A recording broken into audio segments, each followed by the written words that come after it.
بسم الله الرحمن الرحيم وصلى الله على سيدنا محمد وعلى اله وصحبه وسلم خير ودن الله هينا سيو شر ودن الله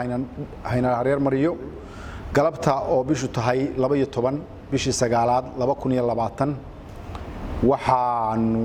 waraysi ka qaadaynaa caaqil Cabdisalaan Musadri annaga oo ka soconna warbaahinta walwal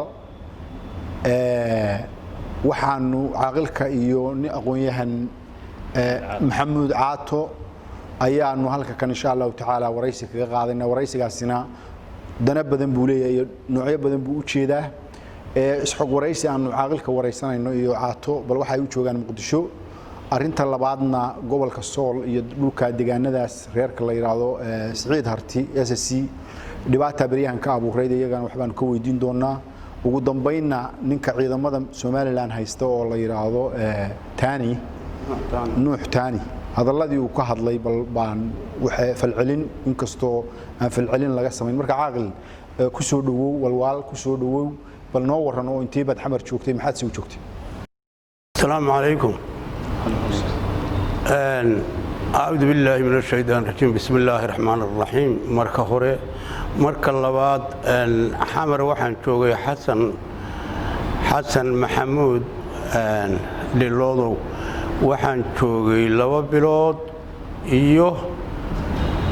10 habeen labada bilood iyo 10 habeen oo aan joogay waxaan sugayay in aan dibadahaas bal dhakhtar u aado xaaladii dhakhtarkaas waa ii soo dhamaatay deen iska bukaan socda baan ahaa waa ii soo dhamaatay fiisiina waan hayaa iminka haddii alla idanka ka dhigo khamiista inagu soo socoto baa laga yaabaa in aan tago saasaa laga yaabaa diyaaradda khamiistaas baan ku qoranahay haddii rabbi uu idanka ka dhigo xaaladda joogitaankaygu waxa weeye waa nooca fiican baan kala kulmayaan dad soo dhaweeyay oo aad iyo aad soo dhaweeyay ikraamay ayaan meel kula noolahay xaaladda xamar joogitaankeedu waa intaa weeye abiyan iyo raggiisii cid shay ma aanu ogeyn cid shay 10 nin bay ahaayeen oo waayeela oo aqoonyahan meedhana bay ahaayeen ragga weeliye abiyan oo meel lagula dilay nuux waa sheegay haddii cidii uu ku sheegay waxay la tahay nin waliba uu fahmayaa nin walbana ay u muuqanaysaa bay la tahay marka dabagalkeeda iyo raacitaankeeda bay leedahay arintaasu abiyan iyo raggiisina rag la ilaaway ma aanay aha laakiin inagu waxaynu moodaynay dagaaladii inay ku baxeen cid gaara inuu gooni ku ahaa ma aynu moodayn cid gaara buu gooni kaga dhigay waliba cidda uu gaarka kaga dhigay waxay u muuqanaysaa inay tahay fiqishini mana laga aarsanayo dagaal dambena hawla noqonina waan anigu idin leeyahay dagaal dambe hawla noqonina laakiin ujeedada raaca meesha ku jirta raaca ujeedada raaca mid aad u tihiinba dhagihiina furaha ku jira bal inuu ka saara furaha ku jira abiyan iyo raggiisii hal daba galo hal raacday waxa ku xiga wad ogtoo gobolka Sool iyo mandaqada SSC dadka jooga qabaa'il badan oo isdiray baa jira haday aan la Dayaad Bahar Samee Hayaab reer Hagar gaariyahan iyo jaamac siyaad dirkaba waxaana jira hadallo maartay niman reer Hargeysa ay ka yiraahdeen shirkii nabadeynta oo ay u gandadegi doon horta guud ahaan dadka maxaad oran dadkaas anigu waxaan oranayaa marka ugu horeysa waan salaamayaa gidigoodba inta magaco aad sheegtay waan salaamayaa markaan soo ururiyo ha ka soo noqonina heshiiskaas aad heshiiseen ha ka soo noqonina waan idinku celcelinayaa heshiiska ha ka soo noqonina adkeeya inoo wada dan reeraha hore wax u kala galeen oo heshiiyay intaas baan oranayaa reeraha hadeer shirarkoodu ay socdaan oo nimanka Maxamuud Garaad oo shirarkoodu hadda ay socdaan oo shirarku dhawaan ka dhaxdhaceen iyagana waxaan leeyahay salaan ka bacdi arrinta isu imaatinkiina aad iyo aad baan ugu faraxsanahayaan aad baan ugu faraxsanahay isu imaatinkiina haddaad isu soo dhammaateen oo aad isu wada timaadeen waan idinku bogaadinayaa in aad horumar samaysaan waxaan kale oo idin leeyahay wariyaan cidi idin dhex gelin dadkan mid hore iyo mid hadda aba dad la isku diray oo madaxa la isu geliyay oo sida yeedhaysa loola kacay in la isku diro oo iyaga la isu adeegsado ayuu u eg yahay dadkan waana yahay dad la isu adeegsanayo weeye dad la jeedinayo isaga la isku jeedinayo weeye dad la iska jeedinayo oo dad iska jeedinayo weeye dadkan waxa weeye waa dadka noocaas weeyaan marka haddii aad isu timaadeen oo imaatin dambena aad isu timaadeen hore u wada yaana laydin dhex gelin Somaliland iyo Puntland midna yaanu idin dhex gelin labada mid walba waa diidanay anigu nin labada midna raba ma yihiyaan Cabdi Muuse ahaan midna ma raba anigu waayo dhibta ay inoo geysteen iyo tay inagu hayaan waynu ognahay inuu labada indhood baynu ku haynaayn in marka dhagaha loo raaraciyo oo ay iyagu idin sheergareeyaan oo marbay qaarba meel idin kula faqo oo kuwa ka yimi iyaga oo u shaqaynaya ay marba idin la faqaan oo marba hadal idin yiraahdo ma raacsanay anigu ma raacsanay rag baatihiin ilaahay rag buu idin ka dhigay maaha wax dhib idin ku ah inaad iska dugsataan maaha inaad dugsataan haddii aan labada beelood cudud waynu haysanaa hub waynu haysanaa xoolo waynu haysanaa maal baynu ka buuxnaa haddaan la iska celinayn oo aan gacan la iskaga celinayn labada beelood oo sidaa inoo gelaya war waxaad yeeshaan sirtiina ka qarsada oo hays aaminina anigu inta aan idin leeyahay waxa weeye waa inta waxaan Cabdi Muuse waxa uu yar intaanad ka bixin ninka la yiraahdo Nuux taani wuxuu ka hadlayay shirkii lagu qabtay meesha la yiraahdo Cadeeye meelo badan buuna gaaray hadalkiisu hadal maartay ujeedooyin badan leh buu ahaa oo aad mar u moodayso inuu wax soo kaakicinayo oo maartay dib wuxuu faarfaarayo waxa hadalkiisa ku jirtay ilaa iyo xad fiqishini ba xamar idin ku laynaya waxa ku jiray berigii dagaaladii Sokoolay ee Soomaalidu dhaceen dhubaantay wala laayo aad baa loo laayo hawiyaha laayo waxay markaan maxaa u laynaysan waxay dhulna lama leh reeraha kale oo hayaag iyo maxaa la yiraahdaa iyo hayaag iyo reer hagar wuu taabtay dhibaatadii dhacday maartay bahar samee iyo qayaad oo ilaahay ka bogsiiyay ay ka bogsadeen dib buu maartay oo ilaa agoomihii iyo waxaas iyo dadkii waxaas markaa waxbuu fadhiyay ninkaasi maxaad oran lahayd ninkaas taydii ka bixin waxaan ku noqonayaa haddii meesha aad isugu timaadeen Somaliland iyada oo dhigaysan ay idin timi oo idin soo dhax gashay walow ayaan ahayn in ay idin soo dhax gasho aanay ahayn oo dib waxaan ahayn aanay idin ka kordhayn haddana haddii la idin la hadlay dhagahaad huwateen oo waa aamustenayd ma raacsanay anigu taana ma raacsanay anigu ninku hadduu kula hadlo waa lala hadlaa wixii uu ku yiraahdo baa looga jawaabaa ma maqal jawaab aad ka bixiseen ma aanan maqal arintaasu haddaad ugaariyahantiin iyo haddaad jaamacsiyatiin labadii noqolaba canaan baad ku leedihiin ma garanayo meelaad ka bahdilantihiin anigu intaas baan kaga baxay waxaan u gudbayaa nimanka idin soo dhax galay kuwa le nimanka le idinkaanu idinka dhalanay inagama dhalanay ma inagama ay dhalanay dad shisheeyaa weeye waa dad shisheeyaa oo idin yimi oo aan muraad ka lahayn mid ay u yihiinba hebel ma odhanayo hebel laakiin mid ay u yihiinba dad muraad idinka leh oo dhibaatada idin haysata muraad ka leh ma aanay aha dad idinka idin shaqaynayana ma aha waa dad idinka shaqaynaya inaad eegataan ma aanay ahayn kaana halkaas baan kaga gudbayaa waxaan ku darayaa hadallada Nuux taani uu ka yiri shirkiinii uu ka yiri hadalla habboon ma aanay aha hadallaha boon maaha waxaan u arkayaa isku dirkii oo muuqanaya inay hadalladaas yihiin baan u arkaa ugaadhiyaanow jaamac siyaad baanu wixiina siinay hadal nin weyn oo madaxii golo ka yidhaahdo maaha subxaan allah hadalkaasi waxa weeye waa kaa weeye hadalka ah fiqishinni waxa uu idinku laynayaa xamar adeer fiqishinni nimanaanu walaalanahay bay ahaayeen nimanaanu wada nool lahay bay ahaayeen ilaa maanta iyo maalintii dagaalkii ugu horreeyey uu bilaabmay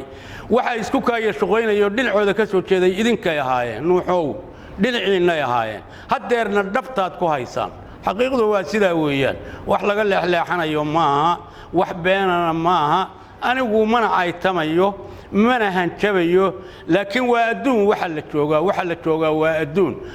hambaha la dhigto arhambaha la dhigto nuuxow arhambaha la dhigto adiga iyo ina kaahin hamba dhigta anigu ninka madaxweynaha sheeganaya waxba ma odhanayo laakiin adiga iyo maxamed kaahin hamba dhigta waa adduun waxa la joogaa hamba dhigta waxaan kaloo ku darayaa tii reer hagar iyo hayaag iyaduna kuwaasay la mid tahay dabakawad bay ahayd isku dir bay ahayd isku kicin bay ahayd war mayaydan garanayn idinku waxba war idinku mayaydan waxa garanayn war mayaydan siyaasi lahayn war mayaydan u fiirsanayn war mayaydan dadkiinna iyo maatadiinna waxa lagu samaynayo mayaydan idiin muuqanayn sidee tihiin idinna caayi maayo idinna habaari maayo laakiin dad qoyay oo habcay oo aan noolayn baa tihiin wax allaale waxaad la nooshiin ma jiraan haddii ilaahay uu soo celiyo oo aan ka soo noqdo xanuunka aan la qabanayo dibadda haddaan ka soo noqdo adduunka meel baan ka raaci doonaa anigu laakiin ma jeerteen iyo isaaq midna dugsan maayo ilaah baana bedelaya rabbi baa bedelaya arrinta isaaq iyo ma jeerteen ay ku hayaan reerka ilaahay baa bedelaya rabbi baa bedelaya anigu taa intaas baan ka gaadhayaa waxaan aad u jeclaysanayaa haddii haddeer aanay idinla joogin wiilashii ka yimi hargeysa oo afka dhuubdhuubayay haddayan haddeer idinla joogin waa alxamdulilaah hadday idinla joogaan war iska saara war wallaahi nabad idinma wadaana iska saara midda labaad waxa weeye oo aan dib ugu noqonayaa jaamacsiyaadoma waxaad dugsateen wixiinni ugaadhyahan baanu siinay miyaad dugsateen jaamacsiyaadow qosolka iyo jaamaynta iyo sacabka intaba waa daawanaynay waa arkaynayaan waxaasaad sacab u tumaysaan waa isu soo noqon doonnaa haddii alla idanka ka dhigo waa isu soo noqon doonnaa laakiin dad baktiyey hawd baa idiin haysata dad baktiyey inaad tihiin maxamuud garaadow dad aan noolayn inaad tihiin waxaa idiin haysta hawd baa idiin haysta waa idin og yihiinay maxaad ku hadlaysaan waxaan ahayn kuma hadlaanay maxaad ku hadlaysaan ahayn halkan aanu joogno bay sidaa nagu yidhaahdaan meel walba saasay ka leeyihiin waa runtooda weli way madax bannaan yihiin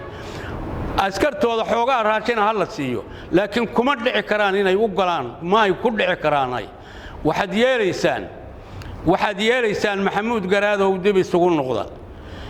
xabadaha idinku aad isu sidataan iyo dilka aad isdilaysaan waxaa idinka weyn cadowga dusha idinka haysta oo idinku fadhiya baa idinka weyn war wax ka qabta war isqabta war waxaad yeelaysaan isogaada war idinku danihiinna cadowga ha ka rangelinina anigu inta aan idin leeyahay waxa weeye waa intaa nuux markaan ku noqdo nuuxow tukaraq baynu isugu nimi 3 goor baynu tukaraq isugu nimi waxaynu ku wada hadalay waad garanaysaa waxaynu ku wada hadalay waxaan idinku yiri siyaasaddiinu waa liidataa من liidata weeye siyaasaddiinnu xaqiiqdu waa sidaa weeye way liidataa adigoo janankii milatariga ah ayaad waxaa ku hadlaysaa oo dad shacaba dhexdiisa waxa aad kaga hadlaysaa oo ku noqonaysaa weliba oo aanad isla yaabayn waxa weeye waa dhib adduunka kicin baad ku samaysay waana kici doonaanay waa kici doonaan fadhiga waa ka kici doonaanay haddii alla idanka ka dhigo adaa kiciyey laakiin way kici doonaanay degdegna waa u kici doonaan salaamu calaykum بسم الله الرحمن الرحيم بسم الله الرحمن الرحيم محمد صالح عاطو وادغيسنا عاقلك الهي سفر سلامه حقيو هنا سو نبد عليا عافمادنا الله soo siiyo meel jooga caafimaad ku siiyo waad maqlaysaa hadalka waxaan u malaynayaa dawadna dhageysatay laftigaagu marka hadaan walwalanahay waxaan u direynaa ummadda Soomaaliyeed meel kasta joogtaba nabad inay ku wada noolaato in la iska dhaafo qabaa'ilka iyo maartay isdilka iyo waxyaabahan maartay Soomaalida kaliya aan macnaha lahayn marka waxaan meel kasta joogan gobol kasta joogan iyo region kasta joogan waxaan leenahay nabad dhexdeena nabad marka maxaad adigoo aqoon-yahankii gobolada SSC adiguna maxaad ku darsan lahayd بسم الله الرحمن الرحيم اللهم صل على محمد وآله وصحبه وسلم marka hore waxaan salaamayaa dhammaan inta magacayga iyo muuqayga taqaano waxaan leeyahay assalaamu calaykum waraxmatullaahi wabarakaatu haddaan xasan u soo noqdo su'aashaadii ahayd anigu waxaan u qodobeynayaa 3 qodob qodobka koowaad waxaan aan bogaadinaya hambalyo u dirayaa dhammaan beelweynta Saciid Harti ama dhulbahante ku shireeya meel kasto ka shireeya danaha nabadda si ay aayahooda iyo mustaqbalkooda u ogaadaan waxaan leeyahay waad ku mahadsantihiin gogasha aad dhigteen ari cadeeye iyo kuwii horeba waxaan leeyahay aad iyo aad baad ugu mahadsantihiin waxaan rajaynayaa insha Allah culays baa in saaran culayska inuu ka dulqaado beelaha SSC oo waxa la yiri Ilaahay wuxuu yiri in Allah la yughayyiru ma biqawmin hatta yughayyiru ma bi anfusihim Ilaahayna ma xaqirin namana qayrin inaga isqayrnay oo taasi waa xaqiiq sababtoo ah beelweynta dhulbahante ama Saciid Harti ama SSC kala beelaha degan Harti waxa way taariikh weyn bay leeyihiin sida beesha Saciid Harti ee dhulbahante taariikhdooda waa la yaqaanaa qiimaha iyo value-ga ay Soomaaliya ugu fadhiyaan ama geeska Afrika ama Afrika ugu fadhiyaan cid walba way taqaanaa way ogtahay laakiin waxa ka dambeeyay wax yar oo sibirraxadaasna waa laga bixi doonaa anigoo ku hadlay magaca aqoon-yahanada SSC iyo dhalinyaradaba waxaan leeyahay dhalinyaroy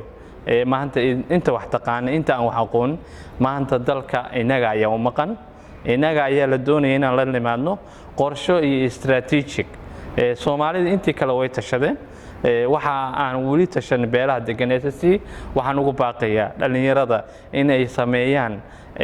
ururo ku dhisan ay ka talinta iyo mustaqbalka beelaha SSC iyo kicitaan waxaan kaloo aan arinta labaad aan u soo jeedinayo waxay tahay caaqiliinta ama odayaasha ama ismada dhulbahante inay aad iyo aad uga fikiraan caruurtooda mustaqbalkooda iyo alla ka cabsiga sababtoo ah maanta waxa dhulbahante saaran waxaan marka koowaad ku eedeynayaa siyaasiyiin caloosha shaqaystayaal ah oo aan ka fikirayn danaha iyo mustaqbalka beesha SSC tan labaad waxaan leeyahay ismada maanta idinka oo ah dadkii dalka odayaal waxa la rabaa inaan la timaadaan qorshe midaysan anagoo dhalinyaro aqoon-yahanana oo idin garab taaganahay qodobka saddexaad aan ku hadlayo waxa weeye hadalkii uu ku hadlay Nuux Taaniyow ma ahan hadal qof weyn ama qof mas'uula oo ku hadlo waxa laga doonayaa inaad si tartiib ah oo way aragnimo aad hadalkaaga u gaabsato waxa ka hadlaysana waa meel walba idaacaduhu way yaalaan maanta ma ahan inaad ka shaqeyso isku dirka beelaha waqooyi isku dirka beelaha walaalaha ah isku dirka beelaha ummadda Soomaaliyeed ay ka talinta ummadda Soomaaliyeed ma aha Soomaaliya waa la socotiin dawlad baa dhalatay dowladdaasna waxay ka shaqaynaysaa in dhammaan gobollada oo dhan inay gaarto haddii aan la yidhaahdo waxaan leeyahay gaabso hadalkaaga oo quruxso wassalaamu calaykum waraxmatullaahi wabarakaatu intaa waxaynu ku soo khatimaynaa haddii ilaa idinkaga dhigo waraysigaanu la yeelanay caaqil cabdisalaan muuse deri iyo doctor maxamuud saalax oo labadan caaqilka iyo doctorku ay ka soo jeedaan gobollada SSC waxaanuna leenahay Soomaaliya ay nabad hal ilaawo wixii hore dadka wax isku dirayana waxaanu leenahay aakhiradiina u tura ummadda isku dirinina wixii aad sheegteen waa la idin raacaya. Wassalaamu calaykum waraxmatullaahi wabarakaatu.